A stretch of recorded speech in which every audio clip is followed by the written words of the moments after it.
There is something we missed about forking, right? I mean, we said that although the fork call is written in the user space, it will kind of switch between kernel and from user space to kernel space, and it will switch back because the moment the new process is created, we have to go into the kernel to create the new process ID for the child process, right? So we do that switching in between.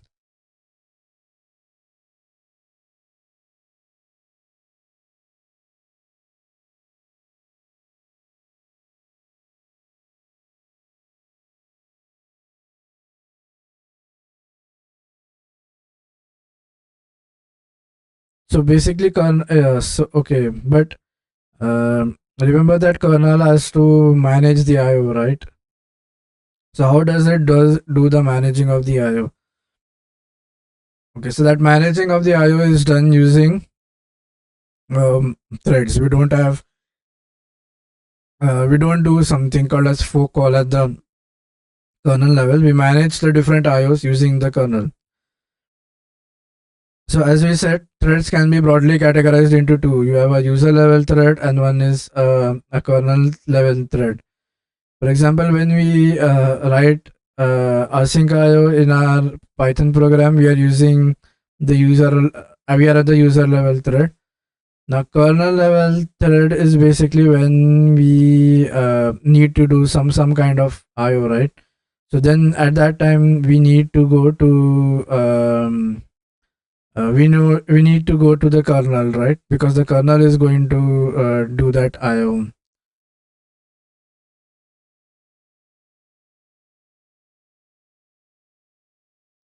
So how does the kernel manage the IO? What does it does? It does is it kind of creates multiple threads.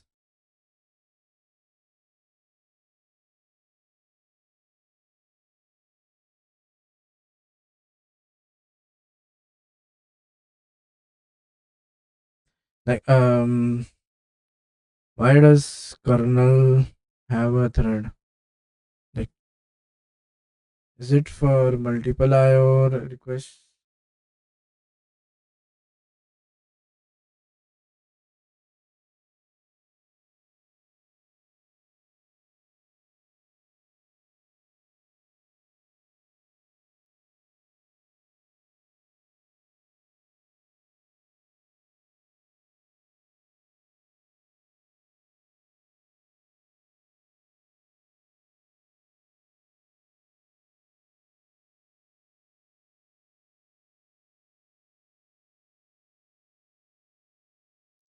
Okay, so now why so user level thread we can understand, right? We need to perform some async code in the background and then without disrupting the or blocking the main flow. The kernel thread is where there are more number of processes requesting for IO, right? We need to manage that as well. So that is basically where kernel thread comes into existence. For example, when we have multiple hardware requests, right? So that all those requests needs to be mapped, right? And all those requests needs to be served. So there we do something called as kernel thread mapping.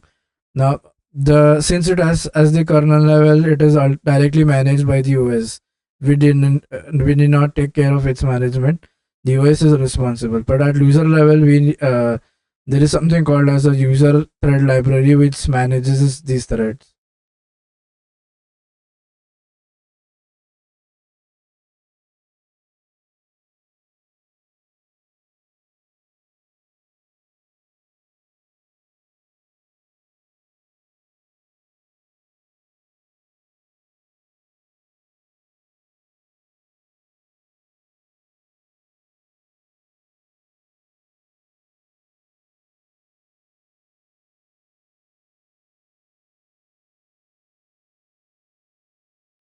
So even at the kernel level, we can achieve concurrency by um,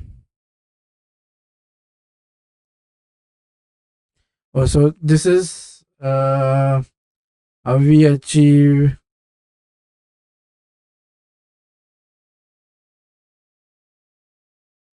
concurrency at the kernel level. Is it trying to say that?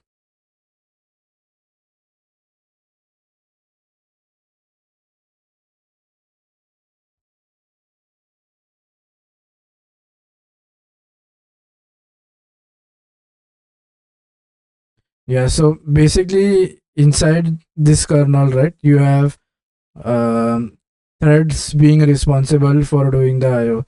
So one thread is responsible for something, so you have another thread working, you have one more thread. So basically, even though you are in the kernel, we are still trying to achieve concurrency or parallel. We are still trying to have that feature, right? Because uh, what if the program requests for multiple things, right? Now the kernel will be um, uh, the kernel will be busy, right? Which threads, which hardware request or which resource should it first do? So hence we kind of do non-blocking thing.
Okay.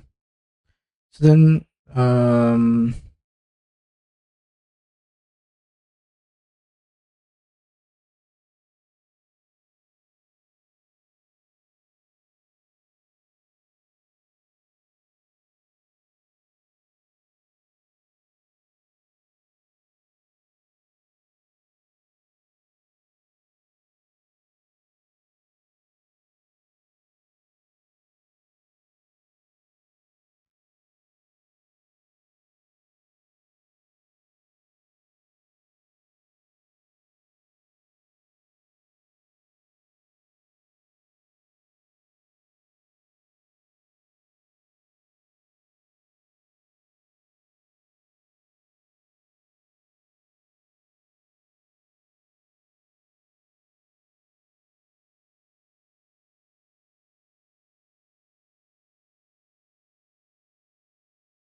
So then if you say we have threads at the kernel level, then why do we need threads at the user level, right? So remember, when we talk about kernel level, that this is going to happen when uh, when uh, when when our request to the kernel is made, right? Or when we need some kernel operation to be performed, so we come over here. If there is no kernel operation needed, then we are not coming at the kernel level. Now, user level is we have concurrency being worked upon here because we don't want our program to be stuck, right? We want to have that non-blocking function of the program. So hence we like the user level is what is going to request the kernel, and internally the kernel is going to manage the different IR operations using the thread. Now when we are at user level, we do not want the program to block, right? So we need to achieve concurrency, right? We need to let the program flow, but with without blocking the code, and we also need to uh, we also need to do the IO. So hence we have user level threads, because user level is basically the program that we are going to write, right? Yeah, without um handling or without causing any blocking. So so kernel level thread is basically how kernel manages the different IO requests. So what if there is another thread which is requesting? So how that um, will be managed is responsibility of the kernel, right? We do not need to worry. But in the user level, we need to worry, right? Because in fork calls, remember there is no thread being created, right? Each process is working independently of each other, and then since a new process is created altogether, the kernel will then schedule it, right, for being executed by the CPU. So remember, yeah, that is the difference between threads and how a fork call will work.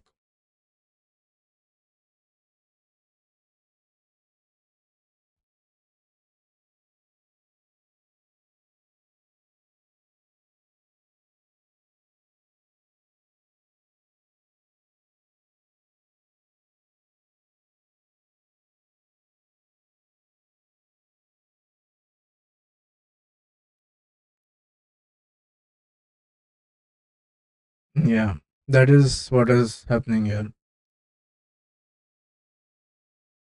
Okay, so now the next question that we come to is, why do we need to map the threads? Like why should the user threads and the kernel threads be mapped? Like,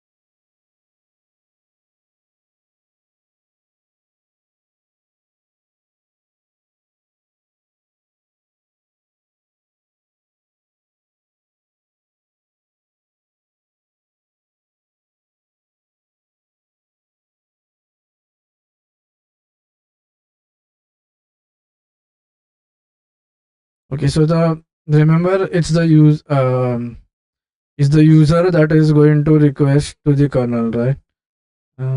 What happened? I don't know. It's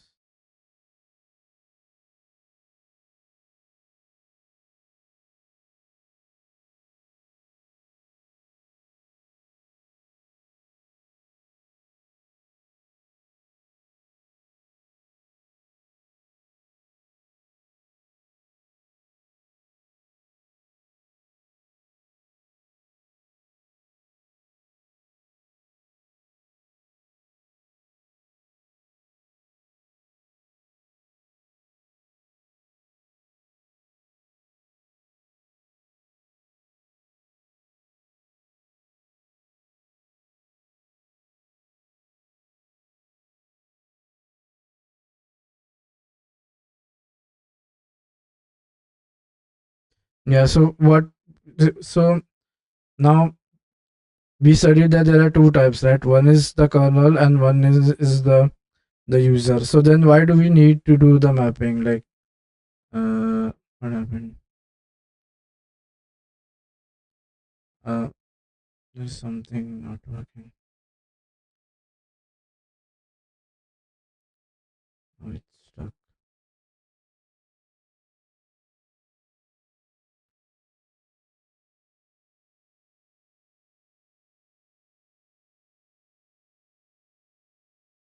Let's reopen it again.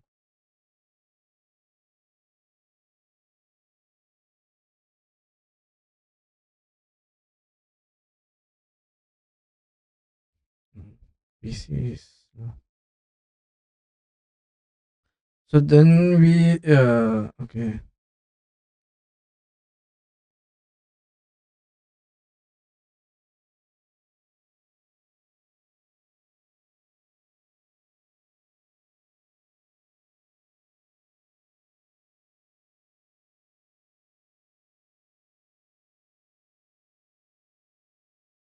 Okay. Why is the text not coming? Oh, it's lagging.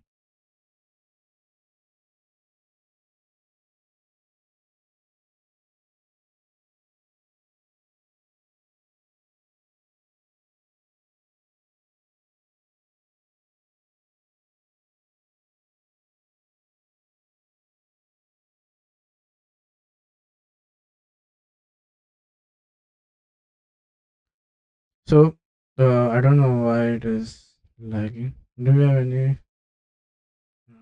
Good.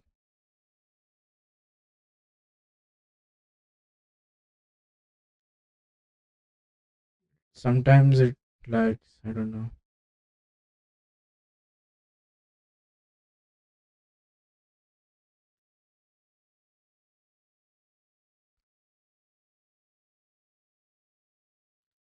Why is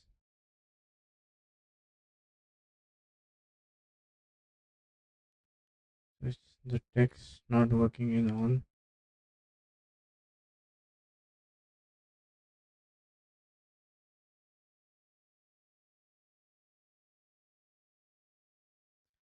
Okay, so we there is some it's lagging. So the thing we they need to map is because each thread will ultimately call the kernel, right?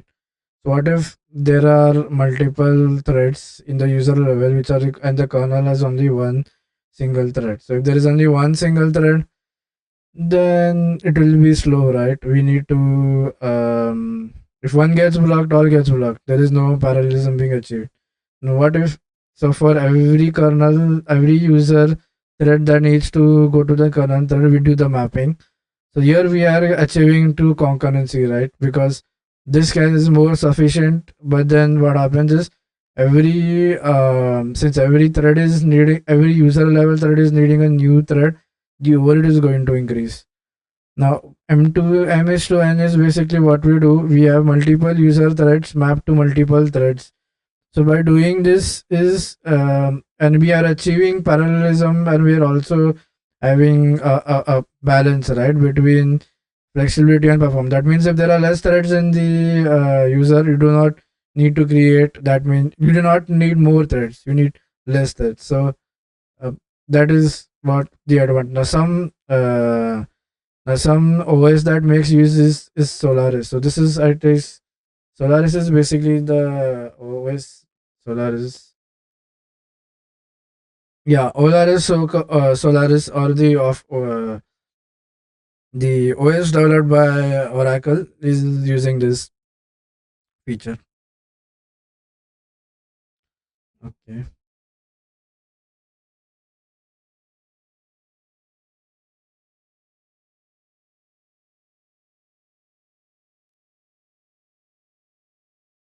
Yeah, that's all for threading. I guess you have understood a lot. How does a thread work? And we, I mean, we understood a lot of things, right? Um, in a multi-threaded cycle, and why we need multi-threading, even though we have fork available. I mean, the overhead issues and um, uh, we really were able to understand that. So yeah, for uh, that's all for this uh, lecture. I'll see you in the other one. Uh, we'll see with more OS related concepts in that. And yeah, that's all from my end. Thanks. Bye bye.